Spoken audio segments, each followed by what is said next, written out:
Hello everyone, welcome back to Shaun's learners academy. तो आइए start करते हैं आज का GK small power dose. Small है बट बहुत ही इफेक्टिव है, ठीक है। तो आइए स्टार्ट करते हैं, फर्स्ट क्वेश्चन ले लेते हैं। तो आज का फर्स्ट क्वेश्चन है, हांगकांग का अंतिम ब्रिटिश शासक कौन था? ठीक है, हांगकांग जो चीन की सिटी है उसका अंतिम ब्रिटिश शासक कौन था जब 1997 में चीन को हांगकांग वापस दिया गया था? देखिए, 1997 में चीन को हांगकांग वापस दे दिया गया था। उस समय ब्रिटिश शासक कौन था हांगकांग का, ये आपको बताना है। ऑप्शंस है, ये रहे ऑप्शंस आपके सामने। Zhao Chiang, Chris Patten, Ian Smith या डेंग जिया ओपियांग। ठीक है, इनमें से कौन था ये आपको बताना है। तो राइट आंसर आपको बता दें, क्रिश पेटेन। क्रिश पेटेन जो था वो 1997 में हांगकांग का ब्रिटिश शासक था, जो कि अंतिम शासक था, क्योंकि 1997 में हांगकांग चीन को वापस दे दिया गया था। ठीक है, तो नेक्स्ट क्वेश्चन ले लेते हैं। नेक्स्ट क्वेश्चन है, भारत और चीन के मध्य लड़ाई कब हुई थी? भारत, हमारा देश जो भारत है, भारत और चीन के मध्य लड़ाई कब हुई थी आपको बताना है।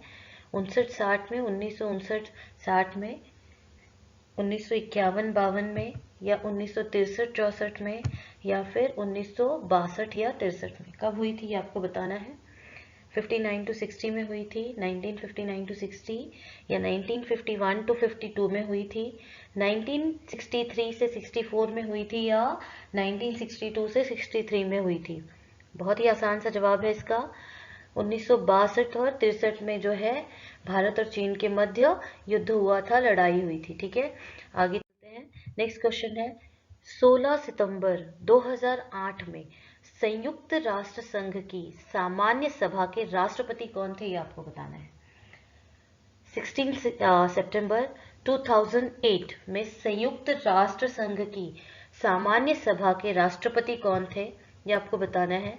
ये रहे options, Barack Obama, Pearson D'Costa, Michael D'Costa या फिर जेम्स डिकास्टा।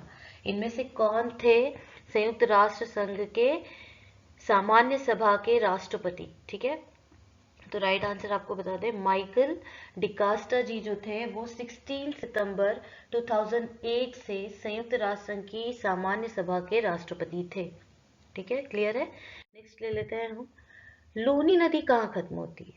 लूनी नदी जो है वो कहाँ खत्म होती है ये आपको बताना है। ऑप्शन है आपके, साबरमती के संगम में, कच्छ के रण में, अच्छा ये ऑप्शन दो बार रिपीट हो गया है, कच्छ के रण में या माउंट आबू में। ठीक है, तो यहाँ पर आप अज्यूम कर लीजिए कि तीन ही ऑप्शन है आपके सामने, आपको राइट आंसर बताना है। तो ये राइट आंसर आपको बता दें, कच्छ के रण में। ठीक है, जो लूनी नदी है वो कच्छ के रण में खत्म होती है। आपको बता दें, जो लूनी नदी है अरावली पर्वतमाला में पुष्कर घाटी से शुरू होती है। लूनी नदी अरावली पर्वतमाला के पुष्कर घाटी से शुरू होती है और गुजरात के कच्छ में रण है वहां पर खत्म हो जाती है। ठीक है, नेक्स्ट क्वेश्चन ले लेते हैं, उत्तर प्रदेश के बाद भारत के किस राज्य में रेल नेटवर्क सर्वाधिक है? ठीक है, उत्तर प्रदेश के बाद, हमें उत्तर प्रदेश नहीं बताना है, हमें उसके बाद सेकंड नंबर पे किस राज्य में रेल नेटवर्क सर्वाधिक है ये आपको बताना है। गुजरात, राजस्थान, आंध्र प्रदेश या फिर महाराष्ट्र? तो इसका सही उत्तर है राजस्थान। उत्तर प्रदेश के बाद राजस्थान राज्य में रेल नेटवर्क सर्वाधिक है। ठीक है, अगला प्रश्न ले लेते हैं, तंबाकू की कपूरी प्रजाति किस राज्य में पाई जाती है? तंबाकू का सेवन जो है बहुत ही हानिकारक होता है, आप जानते हैं, इसका सेवन नहीं करना चाहिए। ठीक है, अब देखिए क्वेश्चन है हमारे पास कि तंबाकू की कपूरी प्रजाति किस राज्य में पाई जाती है, ये आपको बताना है। ऑप्शंस दे दें आपको, आंध्र प्रदेश, उत्तर प्रदेश, मध्य प्रदेश या फिर बिहार? सही आंसर आपको बताना है, सही आंसर है इसका उत्तर प्रदेश। ठीक है, तंबाकू की कपूरी प्रजाति उत्तर प्रदेश में पाई जाती है। और ये देख लीजिए, भारत में तंबाकू की शुरुआत 1508 ईस्वी में हुई थी और यहाँ पर बहुत सारी प्रजातियां पाई जाती है, चेरुट, नातू, बरले। लेकिन आपको फिर से एक बार बता दें कि तंबाकू का सेवन सेहत के लिए बहुत हानिकारक होता है, इसे ना ही करें। ठीक है, अगला प्रश्न है, विश्व हिंदी दिवस कब मनाया जाता है? बहुत ही इजी है ये सेट, तो मुझे लग रहा है बहुत इजी है। विश्व हिंदी दिवस कब मनाया जाता है? 16 अगस्त, 14 सितंबर, 25 जनवरी या फिर 11 जुलाई? बहुत इजी है, तो इसका आंसर है 14 सितंबर को। विश्व हिंदी दिवस, जो हमारी हिंदी भाषा है, उसका दिवस कब मनाया जाता है? 14 सितंबर, ठीक है। लेकिन हम क्या करते हैं, जब जिस दिन दिवस मनाया जाता है उस दिन बड़े बड़े कोट लिख देते हैं हिंदी में, और बाकी दिन हम इसका इस्तेमाल कम करते हैं। तो ध्यान रखिए कि हिंदी हमारी मातृभाषा है और इसे हमें अधिक से अधिक प्रयोग करना है, ठीक है। तो अगला प्रश्न ले लेते हैं। सैंडी स्ट्रॉम किस क्रिकेटर की आत्मकथा है? आपको पता चल गया क्रिकेटर की आत्मकथा है। किस क्रिकेटर की आत्मकथा है सैंडी स्टॉर्म, ये आपको बताना है। ऑप्शंस है दिलीप वेंगसरकर, मोहिंदर अमरनाथ, रॉजर बिन्नी या संदीप पाटिल। सैंडी स्टॉर्म किस क्रिकेटर की आत्मकथा है? देखिए नाम से ही क्लियर है, Sandy short form of Sandeep, ठीक है ना। तो संदीप पाटिल की जो है, आपको आंसर बता दें, संदीप पाटिल जो है क्रिकेटर, उनकी आत्मकथा है सैंडी स्ट्रॉम। सैंडी आप संदीप, सैंडी शॉर्ट नेम होता है, तो सैंडी स्ट्रॉम संदीप पाटिल की आत्मकथा है। और आपको पता ही है कि ये पूर्व क्रिकेटर हैं और बीसीसीआई के अध्यक्ष भी रह चुके हैं, ठीक है। और इन्होंने अपनी आत्मकथा का नाम सैंडी स्ट्रॉम रखा है। नेक्स्ट क्वेश्चन है हमारा आज का, पेरियार राष्ट्रीय उद्यान किस प्रदेश में है? पेरियार नाम से ही आपको क्लियर हो जाना चाहिए, एक पर्टिकुलर लैंग्वेज है ये। पेरियार पर्टिकुलर लैंग्वेज में बोला जाता है। पेरियार राष्ट्रीय उद्यान किस प्रदेश में है? ऑप्शंस दे देते हैं, तमिलनाडु, कर्नाटक, आंध्र प्रदेश या केरल। ये 4 ऑप्शंस हैं आपके पास, तो ये सही उत्तर बता दें आपको, केरल। पेरियार राष्ट्रीय उद्यान जो है केरल राज्य में स्थित है। इसके बारे में और बता दें आपको, पेरियार राष्ट्रीय उद्यान केरल में है।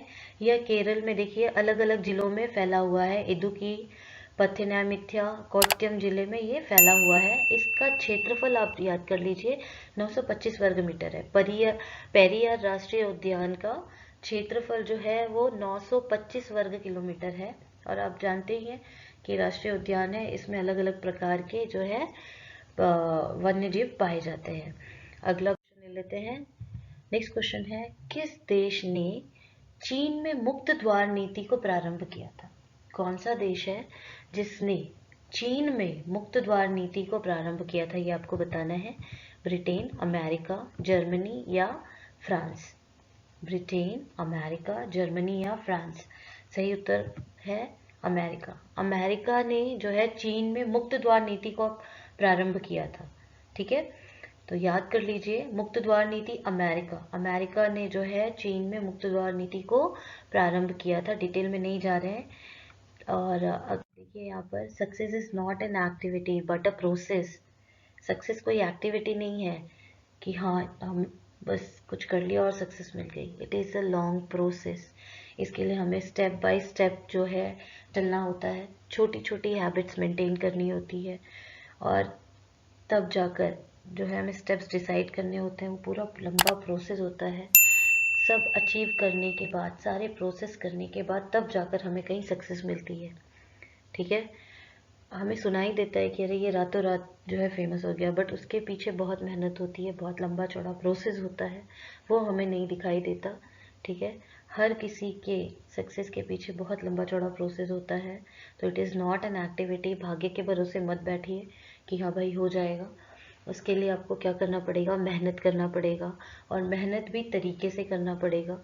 मान लीजिए कि कहीं पे आपको जो है कुएं से पानी निकालना है, और आप क्या कर रहे हैं, आपको पता है कि ये ज़मीन बंजर है, यहाँ पानी नहीं आने वाला है, और आप वहाँ पर जो है खुदाई कर रहे हैं। इसके लिए भी एक प्रोसेस होगा। पहले हम पता करेंगे पानी कहाँ पर है, फिर वहाँ पर हम लगेंगे, राइट।